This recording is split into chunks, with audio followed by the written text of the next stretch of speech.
हैं। डॉक्टर ने आपको मुकम्मल बेड रेस्ट का कहा है और आप प्लीज आराम करें। आपको मुझ पे फिर मेरे कार्ड से पैसे निकाले।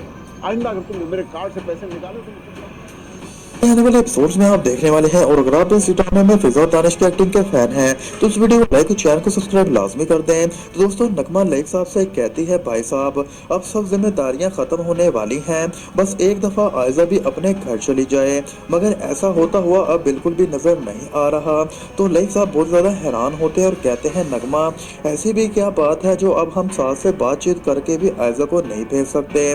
तो नगमा कहती है कि आयजा सास से मिलने ऑफिस गई थी, मगर साद अपनी बोस से शादी करने वाला है और वो लड़की भी उसे पसंद करती है और उस लड़की ने ही आयजा को ये सब कुछ बोला था। मगर आयजा अब जिस हालत में है उसे हम सब की बहुत ज़्यादा ज़रूरत है, वरना उसके बच्चे को कुछ भी हो सकता है। मगर दोस्तों, ड्रामे में ट्विस्ट तो तब आएगा जब साद को पता चलेगा कि वो बाप बनने वाला है और तब उसे अपनी सब लापरवाहियाँ याद आएंगे। और तब क्या आयजा साद को माफ़ कर पाएगी?